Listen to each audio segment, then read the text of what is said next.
St. Bernard Parish, Violet, Louisiana. Some of my friends that came back to come and pick up their daughter that was stuck in the dome, where it was like, I think we could get out. We found a way out. So like, I go and wake up my cousin Cussy. And like, I'm like, come on, man, I think we could get out of here. And so we go to gate B. We talk to the guys right there. And he was like, look, you can't get out this gate. You know, plain and simple. It's like, why don't you go try gate C? And so I'll say we did that for about 6, 7 gates. Till eventually, the side that we used to hang out on every day to catch fresh air, they had another side like that because they had so many people came in. So we went out that side, so we see all the trucks and all the cars, everything underwater.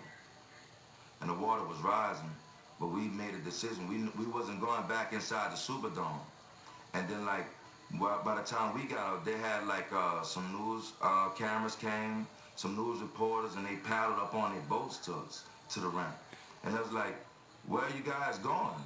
Like you don't see all this water, like the water is, where are you going? Like, you know, like, and we were so excited to get out of the Superdome.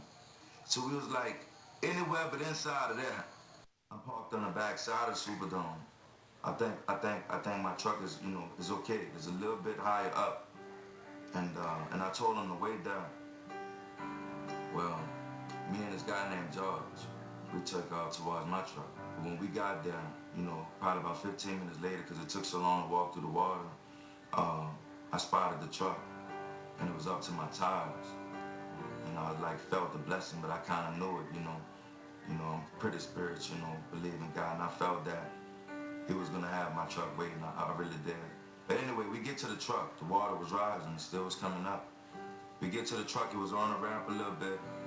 Get inside the truck, I knew I had to put it in one. They said, if you're gonna ride the truck through the water like that, once the muffler go under, it'll shut off if you ever stop it. When we rolled down into the water from the ramp, that's when the water came to the top by the window.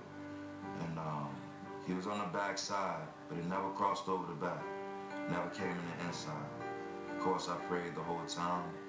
And like, the truck was just pushing the water like when the big trucks come through, it's like, that's how it was pushing the water on us when we was walking.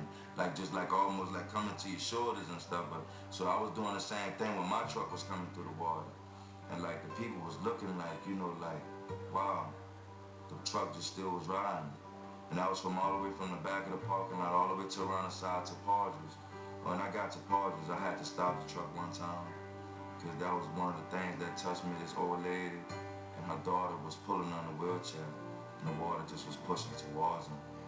And that was the only time I stopped, and I really thought the truck was going to shut down, but it didn't shut down. But like, if it would have, I wouldn't have cared. Like, I wouldn't have ran over no old lady, you know, to try to get out of there. And so then after that, we cleared the water. My cousin, he screamed like he was like howling like a cowboy. He was excited. I was excited. But at that time, a great spirit came over me. Like, you know, I believed in the Most High, and I knew He was going to get us out of there. And then at that time, you knew it was about to become a reality. But then it also got real sad.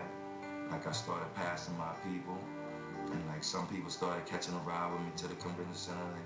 And like, they started jumping in and telling me I'm an angel and stuff like that, and giving me money and all that. And like, but I know I couldn't take all of them because I had some other people to pick up.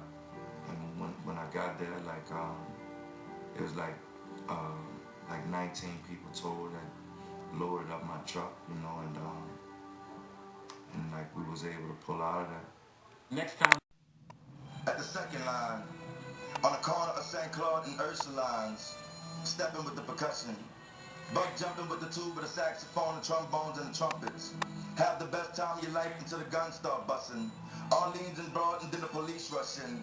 3 people got shot that day, probably over nothing. Can you hear that? God is trying to tell you something. Heard the preacher say help is on the way.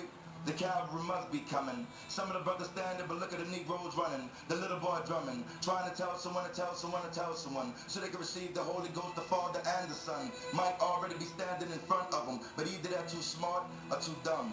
Did you know Jesus can come in the image of a bum? Knowledge why I go to college if you don't want none. And then have the nerve to ask where I'm from and look stunned when I point to the moon or the sun and I tell them something like, kingdom come. I tell them, do it their own way, but that will be done. On earth as it is in heaven. I'm giving them the answer before they even ask me the question. And with no hesitation, again the Most High can bring devastation. And a Superdome I had 7 chapters of Revelations. Didn't even have to see his face to know he had my transportation waiting.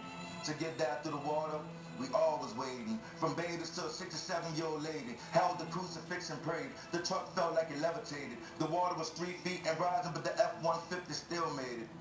19 people escaped 5 p.m. that Wednesday when the sun set, we rode away.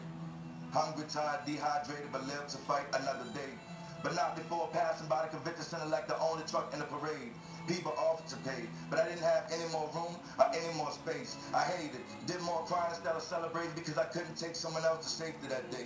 And I could still see the looks on their faces. And no pending lawsuit cases can replace the ones that was washed away because the government hesitated. Left the whole nation frustrated, but I say to you, blessed are the ones who donated. On behalf of the Gulf Coast, we really appreciate it. And blessed are the ones who sacrificed their lives to save us, who truly are dedicated. And blessed are the ones who wanted to give but didn't have the funds to participate in. Blessed are the ones who cried your tears will not be wasted. And blessed are the ones who were lost and displaced, and whose houses were knocked off its foundations by winds and tidal waves. Cemeteries turned into mazes. Caskets coming out of their graves like they was in Texas and they was sitting sideways. Days for days from sin. Skeletal remains remain scattered and unclaimed, not ashamed. Bush said he accepted the blame, so tell me why they playing games with the money trying to give us the change. Our neighborhoods are being reconfigured to be rearranged. Everything is strange, I know you can because I know I've been chained.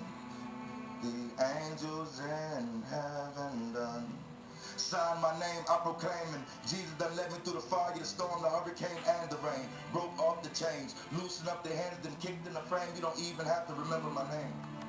I told you I would be here. It's important that I came.